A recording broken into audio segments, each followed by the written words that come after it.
e përshkroi pikërisht situatën e tillë ku nuk pat ndonjë intensitet nga ana e Rusisë për të përballur apo për të ekspanzuar Beogradi interesin e saj brenda orbitës së rajonit dhe ndikimit në aspektin rajonal, duke cënuar rendin dhe sigurinë e vendeve përkatëse. Prandaj Serbia duke një shkëputje, një krisje me Serbisë dhe Rusisë? Ka një krisje në mes Beogradit dhe Moskës zyrtar, ju keni vërtetë edhe qëndrimet të qarta nga deklarimet e FSB-s për Shërbimit Federal të Sigurisë së jashtme të Rusisë në drejtim të Beogradit, duke akuzuar madje për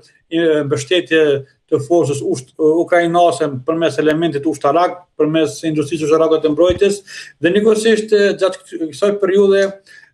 Beogradi duke parë që mund ta humbas aleatin e saj, iku në drejtim të Kinës zyrtare, ku vetëm gjatë 2025 ishin 2 takime kruciale, takimin në Peking ku ministri mbrojtjes ishte me përfaqësuesit e tij ushtarak, po njëkohësisht në 25 dhjetor të këtij viti ishte takimi në Beograd nga përfaqësuesit e Kinës, duke biseduar me ministrin e mbrojtjes, duke investuar, madje duke mundësuar hapjen e një porte të re të Kinës brenda Bashkimit Evropian përmes Beogradit, dhe në anën tjetër Serbia mund të përfitojë një mbështetje nga një antar e Këshillit të Sigurisë të Kombeve të Bashkuara për proceset më të tjershme në konceptin rajonal të interesit të saj. Kam dhe një pyetje të fundit, zoti Shala. Presidentja e Moldavisë së fundmi ka folur për idenë e një bashkimi me Rumaninë, pasi siç thotë në kohërat e sotme për të vegjëlit është e vështirë të mbijetojnë. Sa aktuale është kjo frikë për vende si Kosova, Shqipëria dhe të tjera në rajon?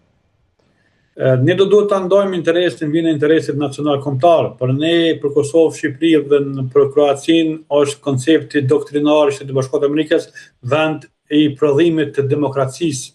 dhe forcimit të sigurisë për gjithë qytetarët të cilët jetojnë në shtetet përkatëse. Prandaj Unioni Demokratik Ushtarak i koncept doktrinar amerikan të NATO-s, padyshim nuk do duhet parë dhe nuk do duhet shifër si një fragilitet mes vendeve të këtij unionit, sepse përballen me çfarëdo rreziku që mund të vijë. Në anën tjetër, unioni i proklamuar Moldavi, Rumani